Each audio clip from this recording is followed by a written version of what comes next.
Hi everyone, it's Wednesday Warriors and it's me, Arielle, and today I'm going to be talking about a really interesting topic. It's the first week of our new rotation and I hope you guys will enjoy it. The specific question this week is anger. Is anger good or bad? Are there appropriate ways to express external anger so that we stop internalizing it and punishing ourselves? And I really do believe that anger is good. I also believe that products of anger can be bad.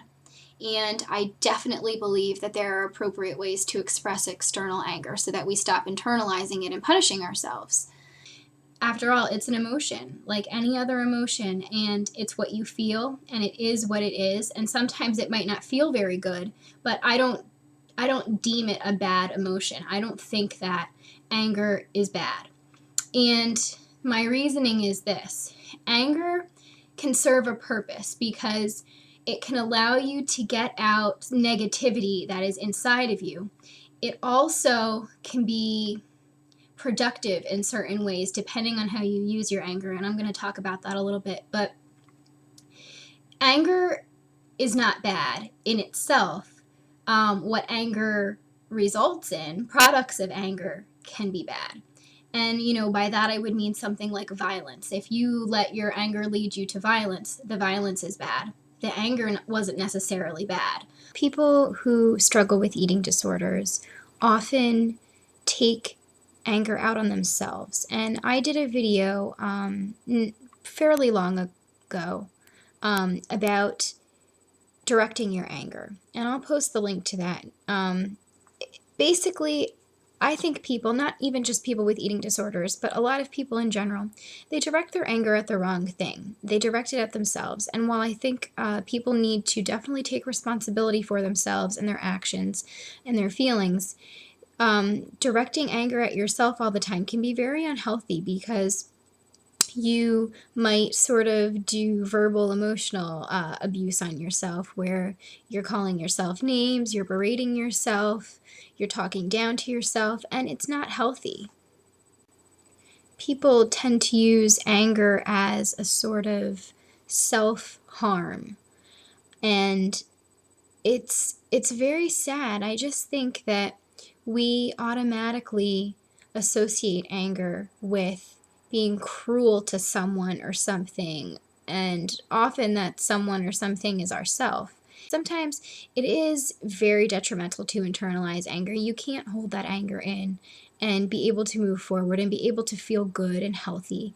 But some ways to get the anger out there would be, for example, you can go buy a few dishes for $1 at the dollar store and go out to your backyard and smash them all. I mean, break them. Throw them down, get a hammer, smash them, take your anger out on the dishes. It can be a really good release. It sounds a little silly, but it can really make you feel good, especially if you're someone that has trouble expressing your anger. Other suggestions would be to have a notebook where you can just rip the pages out of it when you do get angry, instead of self-harming, instead of cutting, binging, purging, starving, any of the things you might do that are self-destructive. You really have to find some ways to get your anger out there. And I know they sound silly, but it's just because we always associate anger with hurting something or someone. So there are plenty of ways, even creative ways to get your anger out. So those are a few of them. I know these are typically suggestions for people who are trying to stay away from self-harm, from cutting, things like that. But it really works anger-wise. You can scream in your shower, scream at the top of your lungs. There are plenty of ways to just get things out. Other things that you can try are, I've heard these things sort of discussed with people that do self-injury. But, they work for any kind of anger, any kind of way you're going to self-harm, because an eating disorder is definitely a form of self-harm. You can sort of have a pillow and tear it to shreds, rip out the stuffing from the pillow. I mean, you're going to have something to clean up afterwards, but it's really good for being in the heat of the moment. I also think people hear it so much that they underestimate it, but the power of journaling, it's when you have a pen to paper, a lot of times people think so they people feel that they have to really think through what they're writing when they're journaling. They have to think of what they want to say. It doesn't have to be so. And especially when you're trying to get your anger out, it should just be stream of consciousness. You're sitting there, you're writing, and it might not even make sense. You might read it back later and have no idea what you were talking about. It can just be a stream of words. It can be sentences that have nothing to do with each other. You can be ranting, you can be venting, you can be sort of crying in the form of writing. You're basically purging yourself of bad feelings and getting it down onto paper. And it can be really therapeutic. Anger is very natural. You shouldn't feel ashamed for feeling angry. You shouldn't feel like a bad person for feeling angry. You shouldn't try to hide your anger. I mean, there are inappropriate ways of showing anger and there are appropriate ways of showing anger. And as long as you know the difference between the two, you're going to be just fine. I also think that in our society, when people think of anger and they think of ways to get their anger out, they automatically think of hurt. They think of hurting themselves or hurting other people. That if you're angry, you're somehow going to hurt someone else. And that just doesn't have to be the case. Those two are always sort of linked. They're synonymous, and it doesn't have to be so. And I really want to point that out, because just like these ways that I was discussing earlier, breaking some dishes in your backyard or screaming at the top of your lungs or, ripping out pages from a notebook, they sound silly because we associate anger with hurting other people or hurting ourselves or lashing out irrationally. It does not have to be that way. Anger is also typically associated with aggression, and that doesn't necessarily have to be true either. I just think that a lot of self-blame, self-harm goes along with anger. And as long as you recognize that, you are going to be able to change it. I mean, recognizing it is the first step. And don't stand in your own way. You don't want to be your own worst enemy. It's so easy to be your own worst enemy.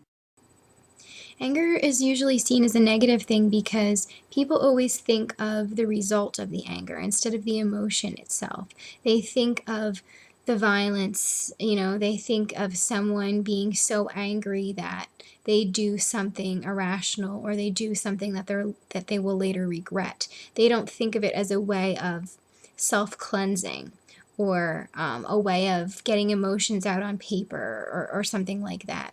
Anger doesn't have to be destructive. In fact, it can be really constructive. So, in closing, anger's not bad. Anger's natural, it's real.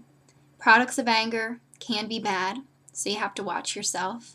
But there are plenty of ways to get your anger out of you so that you're not internalizing it and still be very safe and very productive.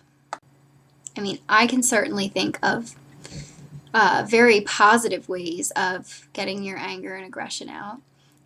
For example, old clothes that you really shouldn't be wanting to fit into any longer, you can cut those up. You can rip them even if they're able to be ripped. Things that can be sort of celebratory and therapeutic when you're really angry and you need something to punch or tear or cut to shreds. Cut one of those things because, you won't need that anymore.